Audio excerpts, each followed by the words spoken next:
Assalamualaikum warahmatullahi wabarakatuh. Jadi di video kali ini kita akan membahas mengenai limit, di mana seperti yang kita ketahui bahwa bentuk umum dari limit dapat dituliskan sebagai berikut.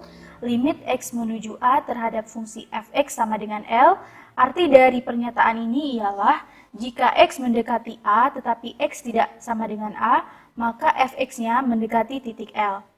Nah, sebuah fungsi itu dikatakan memiliki limit apabila limit kiri dan limit kanannya itu sama. Karena ada beberapa kasus di mana sebuah fungsi tidak memiliki limit. Hal ini dikarenakan limit kiri dan limit kanan dari fungsi tersebut tidak sama. Jadi, secara matematis dapat dinotasikan sebagai berikut. Jika limit kiri, kita dapat menuliskan limit x menuju a dari arah kiri, kita bisa notasikan dengan negatif terhadap fx. Sedangkan untuk limit kanan, kita bisa menotasikan sebagai limit x menuju a dari arah kanan dengan tanda positif terhadap fx.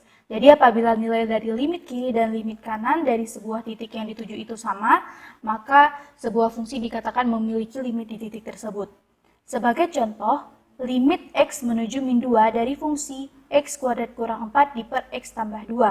Seperti yang kita ketahui bahwa fungsi fx di mana x kuadrat kurang 4 per x tambah 2 ini tidak terdefinisi di x sama dengan min 2. Mengapa? Karena apabila kita substitusikan x sama dengan min 2 ke dalam fx ini, maka penyebutnya akan bernilai 0 dan menyebabkan fungsi tersebut tidak terdefinisi di bilangan real.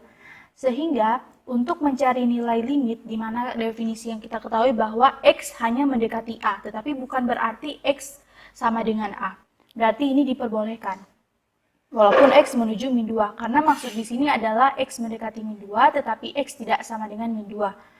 Jadi cara manual yang dapat kita lakukan untuk mengecek apakah fungsi ini memiliki limit ketika x menuju min 2 ialah kita bisa membuat sebuah tabel di sini, di mana jika kita lihat ini adalah nilai min 2 yaitu nilai yang dituju, kita dapat melihat berapa nilai yang dituju apabila x-nya ini didekati dari kanan dan apabila x-nya didekati dari kiri. Kita ketahui bahwa min 2 ini daerah kirinya adalah daerah-daerah x, di mana x lebih kecil dari min 2. Jadi kita bisa mengambil sembarang nilai yang berada di x lebih kecil dari min 2, di mana saya sarankan untuk mengambil nilai-nilai yang memang dekat dengan min 2. Supaya kita bisa melihat dengan jelas itu fx-nya menuju ke titik yang mana. Jadi di sini, ini adalah x-nya, dan ini adalah fx atau y. Oke, jadi kita lihat di sini ini adalah min 2, kemudian dari arah kiri, di mana nilai x-nya itu lebih kecil dari min 2, kita ambil sekitaran min 2, jadi kita ambil di sini min 2,01, min 2,05, dan min 2,1. Lalu nilai-nilai x ini kita coba substitusikan ke dalam fungsi fx, sehingga kita peroleh di sini nilainya adalah min 4,01, min 4,05, dan min 4,1. Sama halnya dengan nilai untuk limit kanan. Jadi kita cari dulu nih nilai x yang berada di daerah kanan dari min 2. Kita ambil nilainya yang dekat-dekat dengan min 2. Jadi nilai x yang lebih besar dari 2 yang sangat dekat dengan min 2. Ini min 2 ya, sorry. Kita ambil di sini min 1,99, min 1,8, dan min 1,75. Tujuan kita ambil nilai yang paling dekat ini adalah untuk melihat supaya kesimpulannya itu lebih mudah didapatkan ya. Jadi setelah kita substitusikan ke dalam fungsi, kita peroleh nilai-nilai y sebagai berikut. Nah, jadi sekarang kita akan melihat nih kesimpulannya untuk limit kirinya. Kita akan melihat apabila sebuah fungsi didekati dari arah kanan, ya, fungsi x menuju min 2 dari arah kiri, maka dia menuju ke titik min 4. Jadi semakin nilainya dekat dengan min 2, maka y-nya juga akan makin dekat dengan min 4. Sehingga di sini nilainya adalah min 4. Kemudian dari kanan kita lihat di sini bahwa semakin x-nya mendekati min 2 dari arah kanan, maka nilainya juga akan semakin dekat dengan min 4. Jadi di sini limit kanannya min 4. Sehingga karena kita lihat di sini limit kiri dan limit kanannya sama, berarti limit x menuju min 2 terhadap fungsi x kuadrat kurang 4 per x tambah 2 ini sama dengan min 4. Jadi kesimpulan ini diambil apabila kita melihat nilai dari limit kiri dan limit kanan. Namun, cara manual seperti ini dengan memplot-plotkan titik dari arah kanan dan kiri dari titik yang dituju, ini sangatlah tidak efisien. Maksudnya tidak efisien adalah sangat membutuhkan waktu yang lumayan lama, sehingga kita dapat mencarinya dengan beberapa cara berikut yang juga nanti akan dibahas di video ini. Baiklah, cara yang dapat dilakukan agar penyelesaian untuk mencari nilai limit ini lebih efisien ialah ada beberapa kriteria. Nah, jika sebuah f ini diketahui bentuknya seperti apa, kemudian kita diminta untuk mencari limit di mana x menuju sebuah titik, maka kita harus melihat fx-nya menuju kemana gitu ya. Di mana fx-nya kita tahu nih bagaimana bentuk formulanya. Maka cara yang pertama yang dapat dilakukan adalah mensubstitusikan nilai a. Jadi mensubstitusikan nilai x yang dituju ke dalam sebuah fungsi fx, di mana apabila fa-nya ini terdefinisi di real, maka limit x menuju a dari fx ini sama dengan fa. Sebagai contoh, kita punya limit x menuju 2 dari fungsi fx, di mana fungsi fx-nya di sini adalah 5x kurang 10, maka cara pertama yang dapat kita lakukan adalah kita coba substitusikan nilai x yang dituju, di mana di sini x menuju 2, kita coba substitusikan ke dalam fx. Setelah kita substitusikan, maka kita peroleh di sini adalah 5 kali 2 minus 10, atau hasilnya sama dengan 0. Sehingga kita lihat nih, F2-nya ini kan 5 kali 2 kurang 10, hasilnya 0. 0 ini terdefinisi di real kan? Jadi kita dapat menyimpulkan bahwa limit x menuju 2 dari 5x kurang 10 itu sama dengan 0. Namun sebagai contoh lain, apabila x menuju 0 dari sebuah fungsi x yaitu 1 per x, ini kita coba substitusikan dulu. Ternyata setelah kita substitusikan, kita peroleh f0-nya ini adalah 1 per 0. Kita ketahui bahwa 1 per 0 ini tidak terdefinisi di bilangan real, sehingga kita tidak bisa menyimpulkan bahwa limit x menuju a dari fx ini sama dengan fa. Karena ini berlaku apabila fa-nya terdefinisi. Tapi kalau tidak, kita harus melakukan proses lainnya, di mana proses lainnya ini bisa seperti memfaktorkan atau mengalihkan dengan bentuk sekawan, yang akan kita jelaskan di contoh berikut ini. Baiklah, jadi seperti yang sudah saya jelaskan tadi, setelah kita substitusikan nilai a ke dalam fx dan apabila hasilnya tidak terdefinisi, maka langkah pertama yang dapat kita lakukan adalah kita bisa coba melakukan yang namanya pemfaktoran. Jadi kita punya contohnya di sini, limit x menuju min 2 dari fungsi x kuadrat kurang 4 di per x tambah 2. Ini contoh yang pertama tadi ya. Kita udah tahu nih dari contoh yang pertama tadi hasilnya min 4. Sekarang kita akan coba buktikan. Jadi di sini x-nya menuju min 2. Kita coba substitusikan ke dalam fungsi fx. Nah ternyata setelah kita substitusikan di bagian penyebutnya ini, min 2 plus 2, ini kan hasilnya 0. Kalau penyebutnya 0 ini tidak terdefinisi di real. Sehingga cara yang dapat dilakukan agar kita memperoleh nilai limit tanpa perlu melakukan plot seperti tadi adalah kita coba dengan memfaktorkan. Jadi di sini kita ketahui bahwa limit x menuju min 2 dari fungsi x kuadrat kurang 4. Oke, x kuadrat kurang 4 ini kan sama seperti x kuadrat dikurang 2 kuadrat, dimana seperti yang sudah dijelaskan di video-video sebelumnya, ini bisa kita jabarkan menggunakan selisih 2 kuadrat. Jadi bisa kita buat menjadi x tambah 2 dikali x minus 2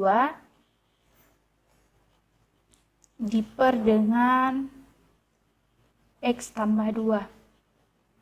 Oke, jadi setelah kita lihat nih, antara pembilang dan penyebut ternyata terdapat satu faktor yang sama, di mana di sini x tambah 2, di sini juga x tambah 2. Jadi kita bisa coret ya, kalau bahasa awamnya kita bisa coret, sehingga hasilnya adalah x menuju min 2 dari x min 2. Ya, x min 2, karena ini udah habis. Yes. Nah, sekarang kita coba nih, substitusikan. Kita substitusikan nilai x yang dituju ke dalam sebuah fungsi. Keadaan fungsi yang sekarang kan menjadi seperti ini. Jadi kita substitusikan min 2 ke dalam x minus 2, sehingga kita peroleh di sini min 2 dikurang 2 sama dengan min 4. Nah, min 4 ini kan terdefinisi di bilangan real, sehingga kita bisa ambil nilai min 4 ini sebagai limit x menuju min 2 dari x kuadrat kurang 4 per x tambah 2. Berarti hasilnya adalah min 4. Nah, ini sama seperti contoh sebelumnya sudah kita bahas. Nah, berikutnya kita punya contoh fungsi limit x menuju 0 dari 3 kurang akar x tambah 9 per x. Jadi, setelah kita substitusikan x sama dengan 0 ke dalam fx, maka kita peroleh nilainya adalah 0 per 0. Dimana seperti yang kita ketahui bahwa 0 per 0 ini tidak terdefinisi di bilangan real, sehingga kita harus melakukan cara-cara seperti pemfaktoran atau perkalian dengan bentuk sekawan. Nah, kalau kita lihat dari bentuk fx-nya, ini lebih mudah kita selesaikan dengan perkalian dengan bentuk sekawan. Sehingga kita kalikan dia dengan bentuk sekawan dari 3 kurang akar x tambah 9.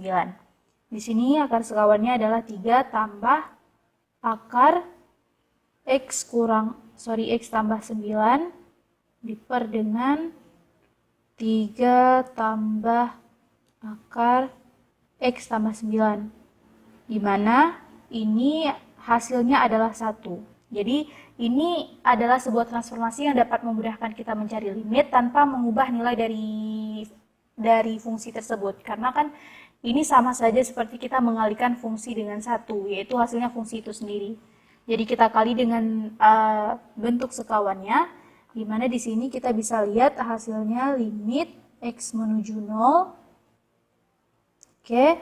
Nah, ini 3 minus akar x tambah 9 dikali 3 tambah akar x tambah 9. Ini bentuknya ini menyerupai selisih 2 kuadrat. Sehingga kita bisa membuat bentuknya menjadi 3 kuadrat dikurang akar x tambah 9 kuadrat. Oke, diper dengan x dikali 3 tambah akar x tambah 9. Oke, jadi setelah kita lakukan perkalian, kemudian kita bisa sederhanakan lagi di sini limit x menuju 0.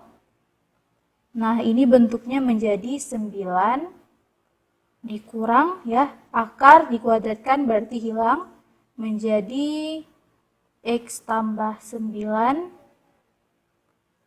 diper dengan ini menjadi x kali 3 tambah akar x tambah 9. Oke, itu udah nggak kelihatan. Oke. Jadi sekarang kita bisa coba sederhanakan lagi di sini, sehingga limitnya ini menjadi sini limit x menuju 0. Nah, ini 9 minus 9 ini 0, sehingga hasilnya tersisa min x untuk bagian pembilang diper dengan untuk bagian penyebutnya kita peroleh masih sama ya. X kali 3 tambah akar x tambah 9. Nah, kalau kita lihat bentuk limit seperti ini masih bisa kita sederhanakan. Di sini aja. Oke, kita coba tulis di sini. Limit x menuju 0. Berarti di sini sisanya min 1 ya. Sama seperti kita membagikan bagian pembilang dan bagian penyebut.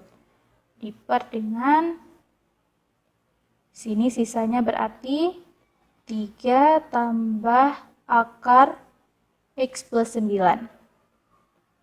Oke.